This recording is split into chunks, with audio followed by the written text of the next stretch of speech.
며느리의 CCTV 설치. 예방이었다. 하지만 시부모에게는 배신이었다. 가족을 의심해 본 적 있으신가요? 서울에 사는 30대 맞벌이 부부가 있었습니다. 시어머니는 일주일에 4번 손주를 돌봐주러 오셨죠. 정말 감사한 일이었습니다. 그런데 며느리는 어느 날 거실에 몰래 카메라를 설치했습니다. 2달 후 이 가족은 완전히 무너져 있었습니다. 시어머니는 손주를 보지 못했고 남편은 집을 나갔습니다. 며느리는 혼자 아이를 키우며 매일 눈물을 흘렸죠.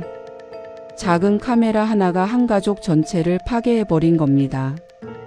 오늘은 실제로 일어난 이 가슴 아픈 이야기를 들려드리겠습니다. 사랑하는 가족이 어떻게 서로에게 깊은 상처를 주게 되었는지, 그리고 한번 깨진 신뢰가 왜 회복되기 어려운지 말입니다.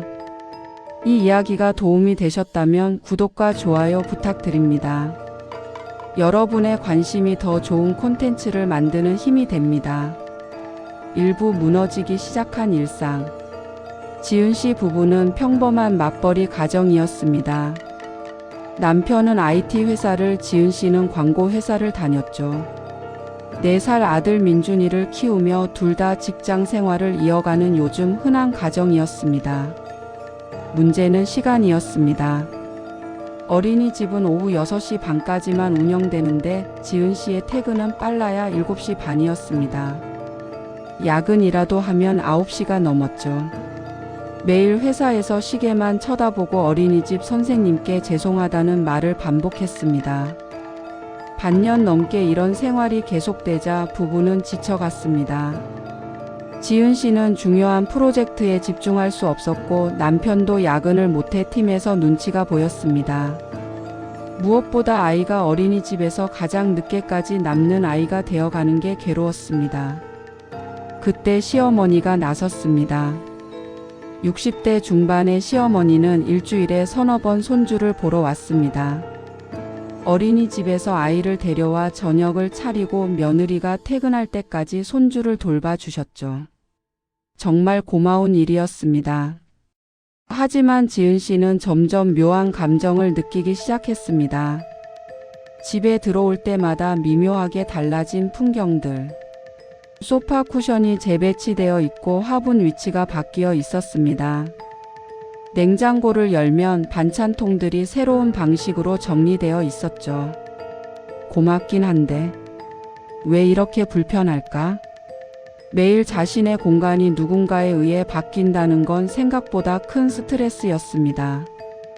내가 놓은 물건이 다른 곳에 있고 내 방식이 아닌 다른 방식으로 정리된 집. 이건 감사의 문제가 아니라 영역의 문제였습니다. 어느 날 저녁 시어머니가 말했습니다. 며느리야, 이 밥그릇 좀 바꾸는 게 어때? 너무 무거워서 설거지하기 힘들더라. 지은 씨가 좋아하는 그릇이었습니다. 하지만 시어머니는 자신이 쓰기 편한 걸로 바꾸자고 했죠. 지은 씨는 조심스럽게 거절했지만 시어머니는 서운한 표정을 지으셨습니다. 내가 며느리 생각해서 하는 소린데. 그날 밤 지은 씨는 남편에게 조심스럽게 말했습니다. 어머님이 너무 자주 오시는 것 같지 않아?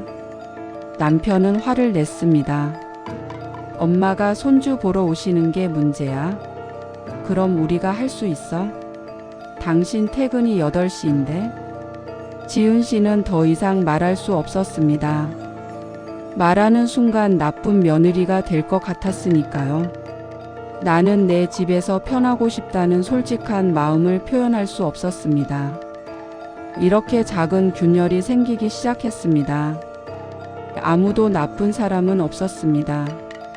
시어머니는 선의로 도와주셨고 며느리는 감사했지만 불편했고 남편은 양쪽을 이해하지 못했죠. 이부 두려움이 만든 선택. 3주가 지난 어느 저녁이었습니다. 지은 씨는 텔레비전을 보다가 한 뉴스에 시선이 고정되었습니다. 육아 도우미 아동 학대 CCTV로 적발이라는 제목이었죠. 믿었던 사람에게 아이가 학대당한 사건이었습니다. 지은 씨의 머릿속에 생각이 스쳤습니다. 우리 시어머니는 그러실 분이 아니야. 하지만 동시에 작은 목소리가 속삭였습니다. 그래도 만약에는? 요즘 세상이 무섭다는 뉴스는 계속 나왔습니다. 친할머니가 손주를 때린 사건, 육아 도우미의 학대 사건, 심지어 부모가 아이를 방치한 사건까지. 지은 씨는 점점 불안해졌습니다. 3일을 고민했습니다. 이게 시어머니를 의심하는 건가? 아니면 그냥 예방인 건가? 하지만 결국 그녀는 결심했습니다. 아이를 지키기 위해서라면 어떤 선택도 할 수 있다고 생각했죠. 며칠 후 남편이 출근한 후 CCTV 설치 기사를 불렀습니다. 기사는 거실 천장 모서리에 작은 카메라를 설치했습니다. 사각지대 없이 다 보입니다. 핸드폰으로 실시간 확인 가능하고요. 설치가 끝난 후 지은 씨는 혼자 남아 천장에 카메라를 올려다 봤습니다. 겨우 손바닥만 한 크기. 이게 맞는 걸까? 의심이 아니라 예방이라고 다독였습니다. 하지만 그 경계는 생각보다 모호했습니다. 일주일이 지났습니다. 남편이 퇴근해서 집에 들어왔을 때 그는 천장에 카메라를 발견했습니다. 그의 얼굴이 순식간에 굳었습니다. 저게 뭐야? 지은 씨는 얼어붙었습니다. 저게 CCTV야? 언제 달았어? 왜 나한테 말 안 했어? 지난주에. 그게. 남편은 다가왔습니다. 혹시 우리 엄마 때문에 단 거야? 대답해봐. 지은 씨는 떨리는 목소리로 말했습니다. 감시가 아니야. 요즘 뉴스에서 그런 일이 많다고. 그래서 우리 엄마를 의심한 거야. 그날 밤 두 사람은 첫 번째 큰 싸움을 했습니다. 남편은 계속 물었습니다. 엄마가 얼마나 힘드신지 알아? 매일 여기까지 오시는 거? 이게 은혜를 갚는 방법이야? 지은 씨는 울면서 말했습니다. 세상이 무서운 거야. 친할머니도 아이를 때리는 일이 있다고. 우리 엄마를 그런 사람이랑 같은 취급하지 마. 같은 행동이었지만 두 사람에게는 완전히 다르게 보였습니다. 지은 씨에게는 아이를 지키기 위한 예방이었고 남편에게는 어머니에 대한 모욕이었습니다. 그리고 3일 후 남편은 결국 부모님께 이 사실을 말했습니다. 산부 깨져버린 신뢰. 시어머니와 시아버지가 집에 왔을 때 평소와 달리 차가운 표정이었습니다. 며느리 어디 있어? 지은 씨가 부엌에서 나왔을 때 시어머니는 천장을 올려다 봤습니다. 저게 우릴 찍는 거래. 카메라에 빨간 불빛이 조용히 깜빡이고 있었습니다. 언제부터 달았어? 2주 전에요. 2주. 그럼 그동안 우리가 하는 거 다 녹화된 거네? 무거운 침묵이 흘렀습니다. 시계 초침 소리만 크게 들렸습니다. 며느리야, 우리가 뭘 잘못했니? 손주 보러 오는 게 잘못이야? 밥 해주는 게 잘못이야? 시어머니의 목소리는 떨리고 있었습니다. 지은 씨는 울면서 말했습니다. 어머님, 그게 아니에요. 저는 그냥 요즘 세상이 무서워서. 세상이 무섭다고 가족을 의심해? 그게 말이 돼? 시아버지가 처음으로 입을 열었습니다. 우린 이렇게까지 믿음이 없었나? 30년 넘게 살아오면서 이런 모욕은 처음이구만. 모욕. 시아버지는 그렇게 표현했습니다. 지은 씨에게는 예방이었지만 시부모님에게는 모욕이었습니다.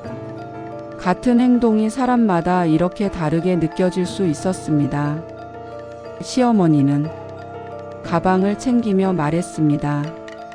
우리 이제 안 올게. 자존심이 있지. 의심받으면서까지 여기 올 순 없어. 지은 씨는 무너지듯 울었습니다. 어머님, 제발 오해해요. 하지만 시어머니는 고개를 저었습니다. 오해가 아니야. 내 진심이지. 손주는 보고 싶을 거야. 당연히. 근데 우리 마음도 생각해 줘야 하는 거 아니야? 문이 닫혔습니다. 남은 건 남편과 지은 씨였습니다. 남편은 주먹을 쥔 채 벽을 보고 있었고 지은 씨는 바닥에 주저앉아 울고 있었습니다. 사랑하는 사람들이 서로에게 상처를 주는 순간이었습니다. 누구 하나 나쁜 사람은 없었습니다. 다만 서로를 이해하지 못했을 뿐이었습니다. 사부 돌이킬 수 없는 시간. 일주일이 지났습니다. 시부모님은 정말로 오지 않으셨습니다. 카메라는 여전히 천장에 있었지만 이제 찍히는 건 행복한 가족의 모습이 아니었습니다. 텅 빈 거실만 녹화되고 있었죠. 부부 사이에도 보이지 않는 벽이 생겼습니다. 어느 날 밤 남편이 말했습니다. 회사 그만둘까? 내가 그만두고 아이 볼게. 엄마한테 부탁 못하니까.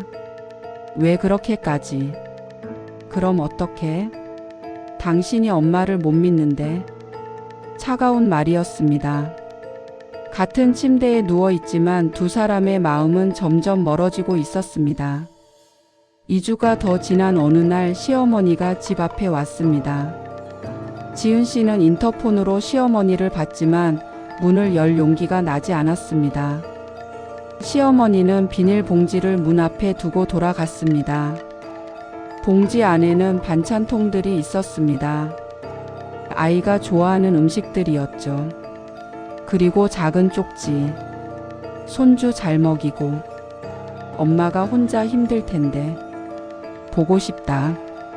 지은 씨는 쪽지를 가슴에 안고 소리 없이 울었습니다. 서운하고 화가 나고 상처받았지만 그래도 손주가 걱정되셨던 것입니다.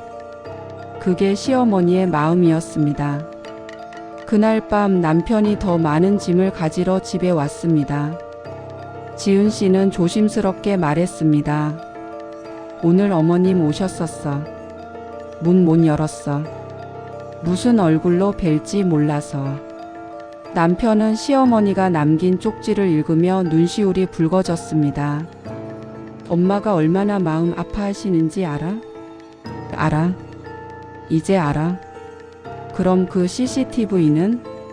지은 씨는 천장을 올려다 봤습니다. 카메라가 여전히 그곳에 있었습니다. 모르겠어. 없애야 하는 건 알겠는데. 남편은 고개를 저었습니다. 돌아갈 수 없어. 이미 다 깨졌어. 넌 엄마를 못 믿었고 나는 당신을 못 믿겠어. 남편은 가방을 들고 문 앞에 섰습니다. 당분간 연락하지 말자. 이혼까지 생각하는 건 아니야. 근데 지금은 정말 모르겠어. 문이 닫혔습니다. 그날 밤 세 곳에서 잠 못 이루는 사람들이 있었습니다. 시어머니는 창밖을 보며 손주 사진을 들고 서 있었습니다. 지은 씨는 아이 방에서 자는 아이를 보며 눈물을 흘렸습니다. 남편은 친구 집 침대에 누워 천장을 봤습니다. 사랑했기에 상처는 더 깊었습니다. 가족이었기에 용서는 더 어려웠습니다. 오부 끝나지 않은 상처. 2개월이 흘렀습니다. 계절이 바뀌어 가을이 왔습니다. 지은 씨의 집 거실에는 장난감들이 정리되지 않은 채 어질러져 있었습니다. 천장의 카메라에는 먼지가 쌓여가고 있었죠. 지은 씨는 더 이상 카메라를 확인하지 않았습니다. 지킬 것도 감시할 것도 없었으니까요. 지은 씨는 회사를 오전 반으로 바꿔 혼자 아이를 돌봤습니다. 지친 얼굴에 다크서클이 짙었습니다. 가끔 핸드폰으로 집을 확인했습니다. 혹시나 시어머니가 오셨을까 하는 마음에서였죠. 하지만 화면에는 아무도 없었습니다. 이 이야기는 아직 끝나지 않았습니다. 아니, 어쩌면 끝날 수 없는 이야기일지도 모릅니다. 시어머니는 여전히 손주 옷을 만지작거리며 눈물을 흘립니다. 남편은 친구 집 창가에 서서 멍하니 밖을 봅니다. 지은 씨는 아이를 재우고 혼자 어두운 거실에 앉아 있습니다. 모두가 옳았고 모두가 틀렸습니다. 여러분께 묻고 싶습니다. 만약 여러분이 이 가족 중 한 사람이었다면 어떻게 하셨을까요? 정답은 없습니다. 하지만 우리가 기억해야 할 것은 가족이라는 이름으로 주고받는 상처가 세상 어떤 상처보다 깊고 그 상처는 쉽게 아물지 않는다는 것입니다. 한번 깨진 신뢰는 다시 원래대로 돌아올 수 없습니다. 작은 카메라 하나.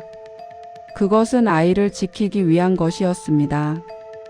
하지만 그것이 부순 건 한 가족 전체였습니다. 여러분의 가정은 안녕하신가요? 당연하다고 생각했던 가족. 가족 간의 신뢰가 얼마나 소중한 것인지 잊고 계시진 않으신가요? 때로는 지키려던 것이 오히려 우리가 소중히 여기는 것을 파괴합니다. 그리고 그것을 깨닫는 순간엔 이미 너무 늦어버렸을지도 모릅니다. 가족 간의 신뢰는 쌓는 데는 오랜 시간이 걸리지만 무너지는 건 순간입니다. 여러분은 오늘 집에 돌아가시면 가족에게 어떤 말을 하실 건가요? 후회하기 전에 말입니다. 이 영상이 도움이 되셨다면 구독과 좋아요 부탁드립니다. 댓글로 여러분의 생각을 들려주세요. 여러분이라면 어떻게 하셨을까요?